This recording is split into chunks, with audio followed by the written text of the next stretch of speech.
नमस्कार दोस्तों, मैं प्रिंस सैनी आपका स्वागत करता हूं हमारे चैनल लर्न एंड ग्रो में। आज हम बात करेंगे विल्सन हार्टनल गवर्नर के बारे में और इसके अंदर हम देखेंगे जो स्टिफनेस ऑफ द स्प्रिंग है वो क्या आती है, तो उसकी वैल्यू को भी निकालेंगे। तो सबसे पहले हम समझ लेते हैं इसकी फिगर को। इससे पहले जो हार्टनल गवर्नर था वो भी समझना बहुत जरूरी है, क्योंकि उससे भी काफी सारे बेसिक आपके क्लियर होंगे जो कि यहाँ पर काम आएंगे। तो विल्सन हार्टनल गवर्नर जो है इस तरह की इसकी फिगर होती है।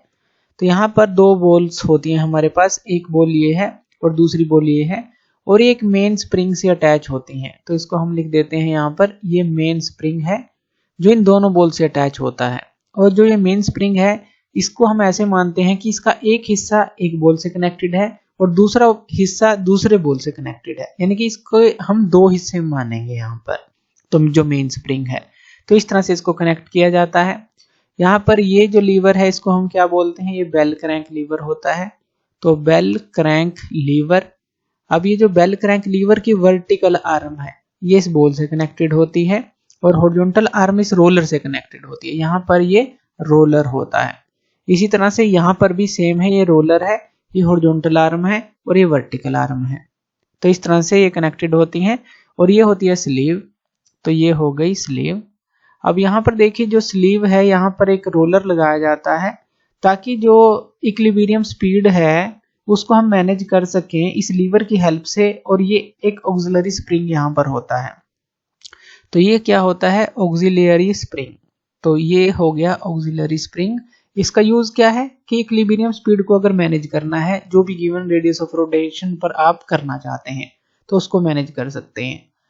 तो ऑक्सिलरी जो स्प्रिंग है ये हो गया।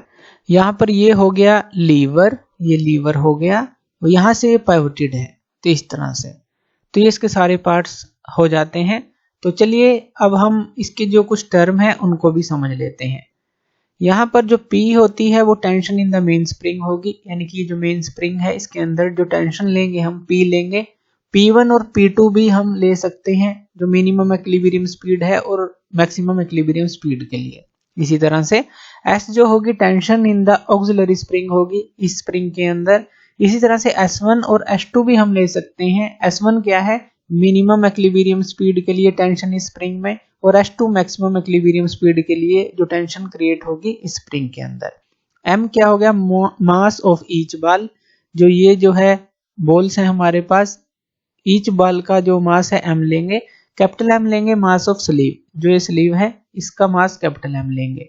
SB लेंगे stiffness of each ball spring. ये जो स्प्रिंग है यानी कि ईच बॉल का क्या मतलब है कि एक बॉल से जो मेन स्प्रिंग का हिस्सा कनेक्टेड है जिसको हम एक हिस्सा मान रहे हैं, इसी तरह से दूसरा हिस्सा दूसरी बॉल से कनेक्टेड है। तो इसीलिए यहाँ पर लिखा है ईच बॉल स्प्रिंग। तो SB होगी stiffness of each ball spring. SA हो जाएगी stiffness of auxiliary spring. S1 S2 जैसे कि हमने कहा था जो टेंशन होगी ऑक्सिलरी स्प्रिंग के अंदर तो वो जो क्रिएट होगी मिनिमम इक्विलिब्रियम स्पीड पे और मैक्सिमम इक्विलिब्रियम स्पीड पे, तो spring force exerted on the sleeve, तो वो चीज हम यहाँ से लेंगे। FC हो गई centrifugal force of each ball. जब ये घूमेगा तो सेंट्रीफ्यूगल फोर्स यहाँ पर लगेगी बाहर की तरफ जो इसको खींचेगी, तो वो होगी ईच बॉल के ऊपर FC, हम उसको लेंगे। R होगी radius of rotation of the ball, यानी कि जो जब ये घूमेगा वर्टिकल एक्सिस से सेंटर ऑफ द बॉल तक की जो रेडियस होगी, तो radius of rotation of the ball हम ये लेंगे। तो इस फिगर को हम समझ चुके हैं, इसके अंदर कुछ टर्म्स को जान लेते हैं। अब यहाँ पर जो बेल क्रैंक लीवर की जो वर्टिकल आर्म है यहाँ से लेकर इस हॉरिजॉन्टल एक्सिस से सेंटर ऑफ बॉल तक ये जो डिस्टेंस होता है ये हम x लेते हैं। इसी तरह से ये यहाँ से यहाँ तक ये हम लेते हैं जो रेडियस ऑफ रोटेशन है r। इसी तरह से इस हाफ को भी आप ले सकते हैं, यहाँ पर भी ये कितनी हो जाएगी, सेम ही हो जाएगी r, आप इसको लेते हैं। उसके बाद यहाँ से यहाँ तक का जो डिस्टेंस है ये डिस्टेंस कितना हो जाता है, यहाँ से यहाँ तक का डिस्टेंस ये हमारा हो जाता है, ये x है ये y हो जाता है यहाँ से यहाँ तक का। इसी तरह से यहाँ तक का भी आप y ले सकते हैं। अब यहाँ पर देखिए यहाँ से यहाँ तक का डिस्टेंस जहाँ से ये पाइवोटेड है, ये जो लीवर पाइवोटेड है, इतने डिस्टेंस को हम A ले लेते हैं। और यहाँ से यहाँ तक का ये जो पूरी आर्म है यहाँ तक का और यहाँ तक का ये डिस्टेंस ले लेते हैं B। तो इस तरह से हम ये सारी टर्म जो है इनको समझ लेते हैं कि ये हमारी टर्म है। अब यहाँ पर देखिए जब ये घूमेगा तो यहाँ पर जो सेंट्रीफ्यूगल फोर्स होगी वो बाहर की तरफ लगेगी, जो कि Fc से हम डिनोट करेंगे। तो Fc जो है बाहर की तरफ फोर्स लगेगी। जो मेन स्प्रिंग के अंदर जो टेंशन क्रिएट होगी वो P है, P से डिनोट करेंगे। और इसके अंदर जो टेंशन क्रिएट होगी ऑक्सिलरी स्प्रिंग में वो S होगी। तो यही होगा। तो ये सारी चीजें हमें पता होनी चाहिए। अब यहाँ पर देखिए अगर हम बात करें कि यहाँ पर जो टोटल डाउनवर्ड फोर्स लगेगी, यानी कि स्लीव के ऊपर बात कर रहे हैं, इस स्लीव के ऊपर जो टोटल डाउनवर्ड फोर्स लगेगी तो वो कितनी लगेगी, तो वो हम निकाल रहे हैं। तो डाउनवर्ड फोर्स का मतलब है कि ये जो पूरा लीवर है अगर ये नीचे की तरफ आएगा तो यहाँ से ये लीवर भी तो नीचे आएगा, यहाँ से लीवर नीचे आएगा तो ये पाइवोटेड है तो ये ऊपर की तरफ जाएगा। अब यहाँ पर हम इसको ऐसे ले लेते हैं कि जैसे ये नीचे आती है तो लीवर जो है वो तो इस तरह से हो जाएगा, इस तरह से। अब ये नीचे कब आएगा, जब जो है ये मिनिमम जो इसकी रेडियस ऑफ रोटेशन होगी, यानी कि ये अंदर की तरफ आएगी बॉल। और ऊपर कब जाएगी स्लीव, जब ये बाहर की तरफ जाएगी बॉल। तो यानी कि इक्विलिब्रियम स्पीड के ऊपर ये डिपेंड करता है। तो अभी मान रहे हैं कि जो डाउनवर्ड फोर्स होगी स्लीव के ऊपर कितनी लगेगी। तो हम अभी इसको मान लेते हैं Fd की डाउनवर्ड फोर्स हम निकालेंगे कि जो स्लीव पर लग रही है, जो इसको नीचे की तरफ लेकर आएगी, इस स्लीव को नीचे की तरफ। अब हम मोमेंट ले लेते हैं इस पॉइंट के अबाउट, O के अबाउट, यानी कि जो ये टेंशन थी यहाँ ऑक्सिलरी स्प्रिंग में S थी, तो अपवर्ड और डाउनवर्ड के लिए यहाँ पर स्प्रिंग फोर्स हमारी लगेगी। तो जैसे कि मान लीजिए अप जाएगा तो यहाँ पर ये अप मूवमेंट होगी और परपेंडिकुलर डिस्टेंस ये बन जाएगा। अगर ये डाउन आएगा तो डाउन फोर्स लगेगी, परपेंडिकुलर डिस्टेंस ये बन जाएगा। इसी तरह से स्प्रिंग के अंदर भी जो है स्प्रिंग फोर्स अप और डाउन होगी। तो यहाँ पर आप कह सकते हैं कि चाहे अप हो चाहे डाउन हो, यहाँ पर भी चाहे अप हो चाहे डाउन हो, तो फोर्स जो है हमारी यहाँ पर ये क्या रहेगी, Fd इंटू ये परपेंडिकुलर डिस्टेंस A है इक्वल टू, ये तो अभी हम मान लेते हैं कि एंटी क्लॉकवाइज ले रहे हैं इस तरह से।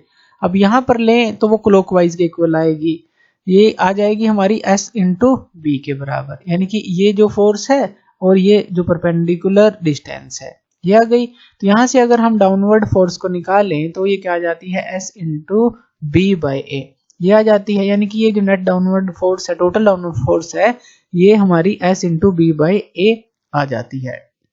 अब ये तो हमारी आई है सिर्फ जो हमने इसके लिए निकाली है, जो स्प्रिंग के कारण से इस पर लगी है। अब स्लीव का भी तो कुछ अपना वेट है, स्लीव का भी तो वेट है। तो यहाँ पर ये क्या हो जाएगा, जो स्लीव का वेट है, अगर हम हाफ पोर्शन की बात करें, सिर्फ हाफ पोर्शन की बात करें राइट हाफ की, तो ये क्या हो जाएगा, mg डिवाइड बाय 2, यानी कि पूरे के डिवाइड बाय 2 हो जाएगा। ये आप समझे कि पहले हमने डाउनवर्ड फोर्स निकाली इसके कारण से, स्प्रिंग के कारण से, तो इतनी आ गई, यानी कि S इंटू बी बाई ए पूरे के लिए निकाल रहे थे अभी। तो प्लस क्या हो जाएगा, जो स्लीव का वेट है ये mg है, और अगर हम हाफ पोर्शन की बात करते हैं क्योंकि हाफ को ही लेकर चलते हैं हम, तो डिवाइड में 2 आ जाएगा। तो ये आप समझ गए। तो ये आ गया हमारे पास कि जो टोटल जो डाउनवर्ड एक तरह से फोर्स लगी है वो इतने के बराबर होगी। अब अगर हम मोमेंट लेते हैं, मोमेंट कौन से पॉइंट के अबाउट, जो कि ये बेल क्रैंक लीवर का ये पॉइंट है, हम O डैश मान लेते हैं इसको, O डैश, इस पॉइंट के अबाउट मोमेंट्स लेते हैं आप।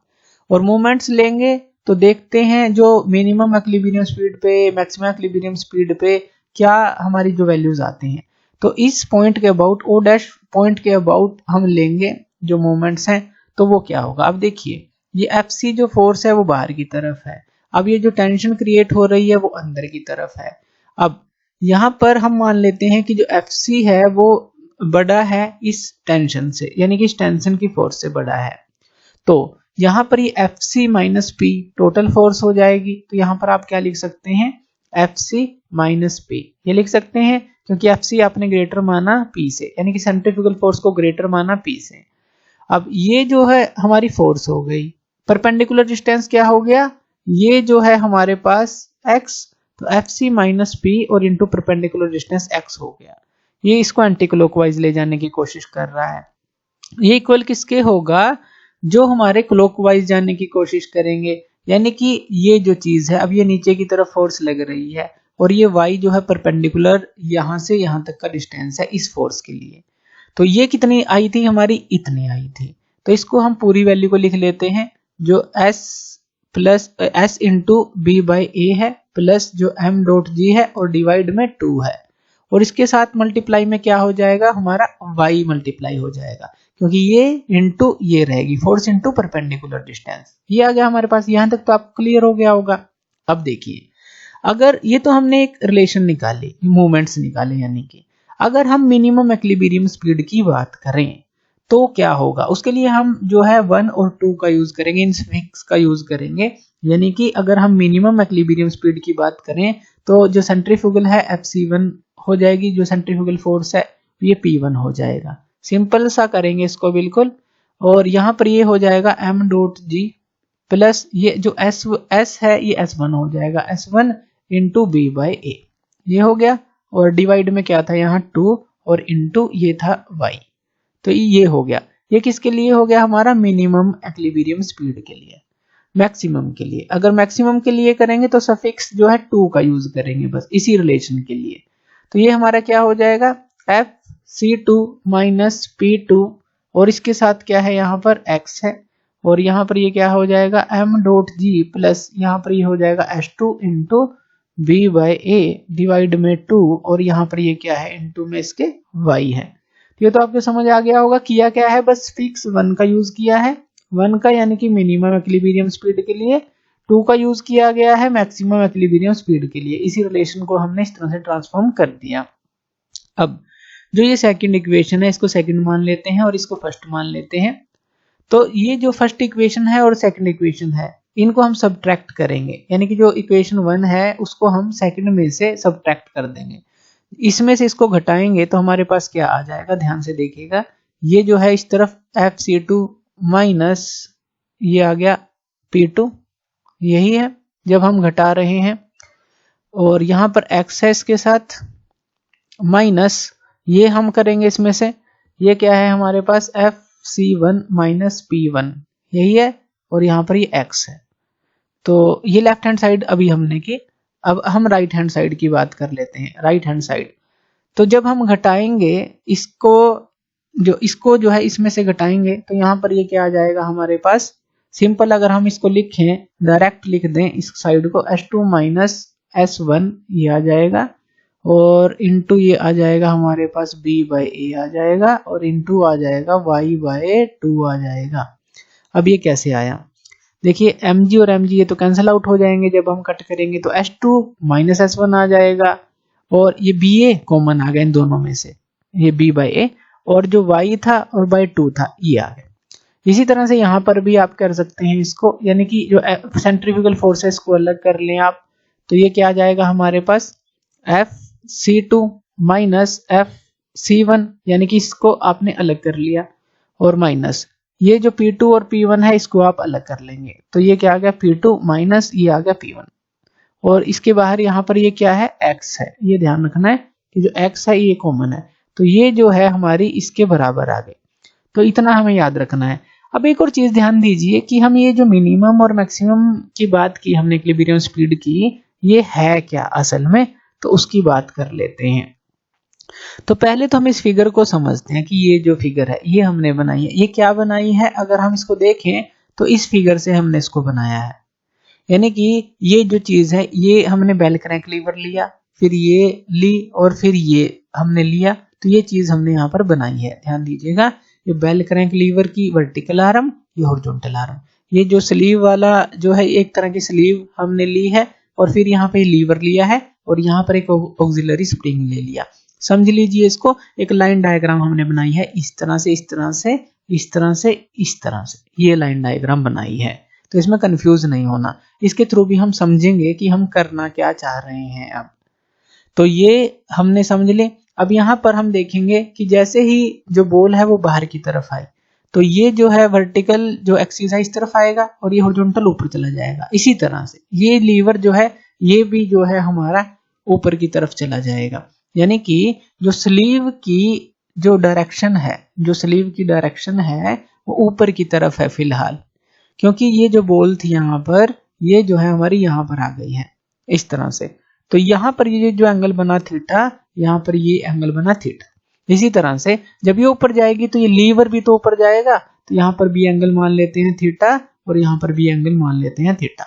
तो इस तरह से ये लीवर की पोजीशन भी ऊपर हो गई। ये आप समझ रहे हैं हम कर क्या रहे हैं कि जैसे कि ये बॉल जो है बाहर की तरफ गई, तो ये जो आर्म है वर्टिकल आर्म उस तरफ जाएगी, हॉरिजॉन्टल आर्म ऊपर, और जब ये ऊपर जाएगी स्लीव ऊपर जा रही है तो लीवर भी ऊपर जाएगा, और यहाँ पर ये पाइवोटेड है तो ये नीचे की तरफ आएगा, ऊपर वाला पोर्शन ऊपर की तरफ जाएगा। तो ये चीज हमने यहाँ पर किया है। तो इस तरह से हमने इसको समझा है। यहाँ पर ये पाइवोटेड था, ये लीवर है। और ये चीज हम समझ क्यों रहे हैं, जब जो रेडियस ऑफ रोटेशन है हमारी R1 से R2 में चेंज होती है। जैसे मान लेते हैं ये गवर्नर का एक्सिस है, अब यहां से यहां तक की बात करें, यहां से यहां तक की बात करें, अभी ये क्या है हमारी R होती थी मिड पोजीशन में। अगर हम बात करें, अगर मिनिमम पोजीशन की बात करें तो सेंटर से यहां तक, यानी कि इस बॉल सेंटर से यहां तक जो वर्टिकल एक्सिस था इसको हम लेते थे R1। इसी तरह से मैक्सिमम पोजीशन की बात करें तो यहां से अगर हम सेंटर ऑफ द बॉल से और इस वर्टिकल एक्सिस तक की बात करें तो ये कितना हो जाता था हमारा R2। यानी कि R1 रेडियस से R2 जब चेंज होगी तब की बात कर रहे हैं मिनिमम इक्विलिब्रियम स्पीड से, जब मैक्सिमम इक्विलिब्रियम स्पीड जो है अटेन कर लेंगी बॉल। तो रेडियस जो है एक तरह से R1 से R2 इंक्रीज हुई, यानी कि ये आप कह सकते हैं कि R2 माइनस R1 जो है एक तरह से R2 माइनस R1। तो यहाँ पर आप ये ले सकते हैं, मान लेते हैं इसको, ये जो है इसको मान लेते हैं कि ये A1 है। तो R2 माइनस R1 जो है वो A1 के बराबर है। यहाँ पर A1 कुछ भी मान सकते हैं, तो हम वैसे ले ली कि R2 जो माइनस R1 है A1 के बराबर है। यानी कि जब मिनिमम रेडियस से वो मैक्सिमम रेडियस ऑफ रोटेशन तक गई तो वो आप कह लें, या मिनिमम इक्विलिब्रियम स्पीड से जब उसने मैक्सिमम इक्विलिब्रियम स्पीड तक गई तो उनकी जो रेडियस है उनका डिफरेंस हमने मान लिया कि A1 के बराबर है। उसी दौरान तो यहाँ पर चेंजमेंट आएगी, क्योंकि ये आर्म अब यहाँ पर गई है, यही तो था, ये जो आर्म यहाँ पर आई है यही तो हमने लिया है यहाँ पर थीटा, और ये जो है हमारी यहाँ पर गई है, जिस तरह से ये थीटा हो गया। यानी कि जब ये एक ही हमने एग्जांपल लिया है कि जब ये बाहर की तरफ आई तो ये थीटा और ये थीटा। तो इसी तरह से ये लीवर के अंदर भी जो है मूवमेंट आएगी, जब स्लीव ऊपर की तरफ जाएगी तो यहाँ भी मूवमेंट आएगी। तो इस फिगर और इस फिगर को रिलेट करके समझने की कोशिश कीजिए। अब यहाँ पर होगा क्या, जब रेडियस इंक्रीज हुई है R1 से R2, यानी कि बॉल जो है बाहर की तरफ गई है, तो यहाँ पर जो एक्सटेंशन होगी, जो हमारी बॉल स्प्रिंग है और जो ऑक्सिलरी स्प्रिंग है, तो उसके अंदर क्या आएगी। अब जो मेन स्प्रिंग है कहां पर कनेक्टेड था हमारा, इससे कनेक्टेड था जो कि एक बॉल थी। इसी तरह से इस तरफ दूसरी बॉल थी तो यहां पर कनेक्टेड था। तो यहां पर अगर हम वैल्यू को निकालें P2 माइनस P1 की, P2 माइनस P1 की वैल्यू को निकालें, क्योंकि रेडियस हमारी R1 से R2 चेंज हुई, यानी कि P2 माइनस P1 की वैल्यू को निकालें तो वो हमारे पास कितनी आएगी, तो वो एक तो हमें निकालनी है। इसी तरह से ऑक्सिलरी स्प्रिंग के अंदर अगर हम देखें तो S2 माइनस S1 को हम निकालेंगे, क्योंकि इसके अंदर टेंशन S हमने ली थी। तो जब रेडियस ऑफ जो रोटेशन है R1 से R2 चेंज होगी तो S2 माइनस S1 को निकालेंगे। तो ये दोनों वैल्यू हमें यहाँ पर निकालनी है और अपनी इक्वेशन में पुट करनी है। कौन सी इक्वेशन, जो कि हमने यहाँ पर ये निकाली है, ये P2 माइनस P1 और S2 माइनस S1। तो यहाँ पर हम पुट कर सकते हैं अगर हम वैल्यू को निकाल लेते हैं। तो अब P2 माइनस P1 की वैल्यू को निकालते हैं। अब P जो है tension in the main spring है, तो हमें पता है कि एक बाल के लिए स्प्रिंग का एक हिस्सा कनेक्टेड है, दूसरी बाल के लिए दूसरा हिस्सा कनेक्टेड है। तो यानी कि यहाँ पर दुगना होगा, जो भी एक्सटेंशन होगा उसको हम दुगना अमाउंट में लेंगे। तो यहाँ पर जो एक्सटेंशन होगा वो होगा कितना, अगर हम बात करते हैं इसके अंदर तो वो होगा 2 इंटू R2 माइनस R1, इसी के कारण से हुई है। तो ये एक्सटेंशन होगी मेन स्प्रिंग में। वैसे तो R2 माइनस R1 के कारण से हुई है ना, R2 माइनस R1 के कारण से जो ये A1 आई है, ये जो A1 है हमारी, तो वही चीज हमने यहाँ पर ली है कि 2 इंटू R2 माइनस R1 दुगना हो जाएगा, यानी कि एक बाल के लिए R2 माइनस R1 थी, दूसरी के लिए क्या हो जाएगी दुगना R2 माइनस R1। तो इसलिए हमने यहाँ दुगना इसका कर दिया। लेकिन ऑक्सिलरी स्प्रिंग तो हमारा एक ही है, तो यहाँ पर जो एक्सटेंशन होगी वो कितनी होगी, तो ये हम देख लेते हैं। ये होगी हमारी R2 माइनस R1 होगी। इसके अलावा इसके साथ कुछ और चीजें भी मल्टीप्लाई होंगी, y by X into B by A. अब ये जो चीज है ये किस तरह से मल्टीप्लाई हुई, अब देखिए जो ऑक्सिलरी स्प्रिंग यहाँ पर है, मेन स्प्रिंग यहाँ पर था, डायरेक्ट यहाँ पर एक्सटेंशन हमें मिल गई कि R2 माइनस R1 है। लेकिन यहाँ पर जब ये गया तो ये एक तो ये बेल क्रैंक लीवर कनेक्टेड है, फिर यहाँ पर ये वाला लीवर कनेक्टेड है। तो यहाँ पर हमने देखा था कि ये और ये डिस्टेंस हमने लिए थे। ये डिस्टेंस कितने कितने थे हमारे पास, ये A था और ये B था, यही था। और ये था जो हमारे पास, ये हमारी आर्म क्या थी, X थी, और ये आर्म जो थी हमारी Y थी, इसी तरह था। तो यहाँ पर ये y बाई एक्स और b बाई ए क्यों मल्टीप्लाई हुआ इसके साथ, क्योंकि इन लीवर के मोशन के कारण ही टेंशन फोर्स है वो क्रिएट होगी। चलिए इसको समझते हैं कि मान लेते हैं कि यहाँ पर जब ये यहाँ से यहाँ पर गया तो यहाँ पर इसको हम मान लेते हैं A1 मान लेते हैं कि ये A1 है, और ये यहाँ से जब अप गई तो ये H1 मान लेते हैं, ठीक है। इसी तरह से यहाँ पर ये हम मान लेते हैं कि यहाँ से यहाँ गया A1 है और यहाँ से यहाँ हम मान लेते हैं H1 है। अब यहाँ पर हमें पता है जो थीटा है वो किसके बराबर होगा, आर्क बाय रेडियस। एक तरह से ये फॉर्मूला भी आप ले सकते हैं। तो यहाँ पर इसी तरह से यहाँ पर भी आप ले सकते हैं, यहाँ पर ये y है तो यहाँ पर आप ऐसा लिख सकते हैं H1 बाय y, यानी कि H1 बाय y जो है H1 बाय y ये किसके बराबर होगा, A1 बाय x के बराबर होगा। ये लिख सकते हैं A1 बाय x के बराबर होगा। अब जो A1 है यहाँ पर हमने देखा था ये किसके बराबर लिया था, हमने R2 माइनस R1 के बराबर लिया था। तो यहाँ पर आप R2 minus R1 divide by x ये लिख सकते हैं। तो एक तरह से देखें कि ये जो हमारा ये हमने निकाला ये तो अलग चीज होगी, चलो R2 minus R1 by x भी लिख सकते हैं। लेकिन अगर आप इन दोनों से देखें, यहाँ पर जो H1 बाई A1 है ये क्या आ जाएगा, हमारा y बाई x आ जाएगा, यानी कि H1 ये A1 यहाँ आ गया, y बाई x आ गया। सेम यहाँ पर निकालते हैं, ये H1 है और ये A1 है, तो यहाँ पर ये क्या आ जाएगा हमारे पास, यहाँ पर इसको आप ऐसे लिख सकते हैं कि जो ये यहाँ आ गया H1 by B, H1 by B आ गया, और यहाँ पर ये क्या आ गया, A1 बाई A आ गया। अगर यहाँ से देखें तो यहाँ पर H1 बाई A1 ये कितना आ गया हमारा, B by A, B by A। तो B बाई A है और ये y बाई x है। एक ही बात है कि ये जो है टर्म आई हमारे पास y बाई x, इसके साथ मल्टीप्लाई की R2 माइनस R1 के साथ एक्सटेंशन के साथ, जो कि इसके अंदर एक्सटेंशन आई ऑक्सिलरी स्प्रिंग में, y बाई x टर्म और b बाई a इसे मल्टीप्लाई करनी है, क्योंकि H1 और A1 जो है हमने ये देखा है कि ये डिस्प्लेसमेंट जो है हमारा हुआ है ये इन दोनों टर्म के बराबर है। यहाँ पर देखें इसके बराबर है और यहाँ पर देखें इसके बराबर है, तो इन दोनों टर्म को मल्टीप्लाई करना पड़ेगा, तो तभी जो है हमारी टोटल जो है एक तरह से एक्सटेंशन आएगी इस ऑक्सिलरी स्प्रिंग के अंदर। तो थोड़ा सा बस समझने का है ये कि ये टर्म जो है इसमें क्यों हमने मल्टीप्लाई की है, एक तरह से जो हम इस फिगर को समझे अच्छी तरह से तो यहाँ पर आप इसको आसानी से समझ सकते हैं।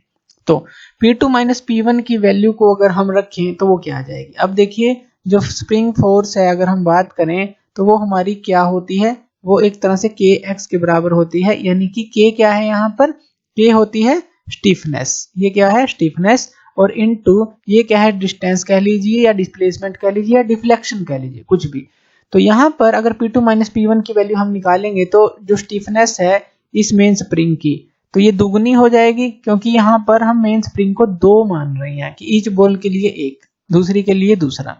तो 2 इंटू एस ए आ जाएगा, और इनटू जो ये एक्सटेंशन है तो ये क्या आ गई हमारे पास 2 इंटू R2 माइनस R1 आ गई, R2 माइनस R1। ये आप समझे P2 माइनस P1 की वैल्यू कैसे आई, ये कैसे आई, यहाँ पर स्टिफनेस इंटू जो डिफ्लेक्शन है। अब डिफ्लेक्शन तो ये है और स्टिफनेस हमने ये ले ली, ये भी 2 गुना होगी, 2 के लिए हम ले रहे हैं यहाँ पर। अब S2 माइनस S1 की वैल्यू क्या आ जाएगी, इसके लिए यहाँ पर सॉरी ये SB है, क्योंकि stiffness of the main spring जो है SB थी, तो यहाँ पर ये स्टिफनेस SB है, इसके लिए SA है। तो यहाँ पर अगर S2 माइनस S1 निकालेंगे ऑक्सिलरी स्प्रिंग के लिए निकालेंगे तो ये हमारे पास क्या आ जाएगा S इंटू A, और जो एक्सटेंशन हुई है यानी कि R2 माइनस R1, ये एक्सटेंशन ये जो हमने निकाली है y बाई x और इंटू b बाई a। तो P2 माइनस P1 की वैल्यू हमने समझी किस तरह से आई, S2 माइनस S1 की वैल्यू हमने समझी किस तरह से आई, इन 2 फिगर के थ्रू हमने उसको जाना कि वो किस तरह से आई। अब इन्हीं वैल्यूज को हम कहां पर पुट कर देंगे, अब ये नोट रखनी है आपको वैल्यू, और ये वैल्यू हम कहां पर पुट करेंगे, यहाँ पर P2 माइनस P1 की जगह और S2 माइनस S1 की जगह इनको पुट कर देंगे। तो चलिए एक नेक्स्ट पेज ले लेते हैं और वहां पर इस वैल्यू को पुट हम कर देते हैं। तो सारी वैल्यू पुट करने के बाद हमारी ये इक्वेशन बन जाती है। कहां पर वैल्यू पुट की है हमने, यहाँ पर वैल्यू पुट की है P2 माइनस P1 की जगह और S2 माइनस S1 की जगह, जो भी हमने अभी वैल्यू निकाली थी। तो ये वैल्यू आ जाती है। तो इसको हम फर्दर सॉल्व कर लेते हैं। फर्दर सॉल्व करने के बाद हमारे पास ये वैल्यू आ जाएगी। हमने किया क्या है, ये जो x है उस तरफ ले गए हैं, तो y बाई एक्स और y बाई एक्स और b बाई a और b बाई a, इनका दोनों का स्क्वायर हो गया। और यहाँ पर जो हमारा ये 2 आ जाएगा, जो कि यहाँ पर y बाई 2 था, तो ये यहाँ पर हमने ले लिया। तो इस तरह से हमने इसको सॉल्व कर लिया। अब फर्दर हम इसको सॉल्व कर सकते हैं। यहाँ पर फर्दर सॉल्व करके ये वैल्यू आ जाएगी। ये हमने क्या किया है, ये जो FC2 माइनस FC1 था, ये इसके डिवाइड में ये R2 माइनस R1 आ जाएगा और ये जो पूरी टर्म है हमारी, ये उस तरफ चली जाएगी। यानी कि ये जो R2 माइनस R1 है हमारा उस तरफ आ गया, FC2 माइनस FC1 के नीचे। और जब इसके नीचे आएगा तो ये कैंसल आउट हो ही जाएगा। तो 4SB जो है हमारा उस तरफ चला जाएगा, प्लस 4SB हो जाएगा और इसके अंदर ये इस तरह से ऐड हम कर देंगे। तो ये आप समझिए किस तरह से आई, R2 माइनस R1 से इस तरफ डिवाइड कर दिया, तो ये यहाँ रह गया और यहाँ पे कट आउट होकर ये हमारी फॉर्म पूरी बन जाएगी। तो इस तरह से हम देख सकते हैं कि जो स्टिफनेस है मेन स्प्रिंग के अंदर, जो हमने SB ली थी और SA जो ऑक्सिलरी स्प्रिंग के अंदर ली थी, और जो सेंट्रीफ्यूगल फोर्स हमने ली थी जो मिनिमम इक्विलिब्रियम स्पीड पे मैक्सिमम इक्विलिब्रियम स्पीड पर, तो ये सब के बीच में एक रिलेशन आ जाता है। अगर हम जो ऑक्सिलरी स्प्रिंग का यूज नहीं करते तो वहां पर क्या हो जाएगा, SA हमारा इक्वल टू 0 हो जाएगा। तो यहाँ पर जब SA को इक्वल टू 0 पुट करेंगे, जो स्टिफनेस ऑफ द स्प्रिंग है ऑक्सिलरी की, तो यहाँ पर क्या आ जाएगा, सिंपल 4SB रह जाएगा। ये तो हमारा 0 हो जाएगी पूरी टर्म। और यहाँ पर ये क्या आ जाएगा, इस तरफ FC2 माइनस FC1 आ जाएगा और डिवाइड में R2 माइनस R1 आ जाएगा। तो अगर आप ऑक्सिलरी स्प्रिंग का यूज नहीं करते तो इस तरह की आपको रिलेशन देखने को यहाँ पर मिलती है। और यहाँ पर जो SB है उसकी वैल्यू को आप निकाल लेंगे। ये क्या आ जाएगी, FC2 माइनस FC1 और डिवाइड में 4 आ जाएगा R2 माइनस R1। तो ये रिलेशन जो है स्टिफनेस ऑफ द जो मेन स्प्रिंग है उसके लिए आप निकाल सकते हैं। थैंक यू ये वीडियो देखने के लिए, और इसी तरह की वीडियो के लिए आप हमारे चैनल लर्न एंड ग्रो पे हमें सब्सक्राइब कर सकते हैं। धन्यवाद।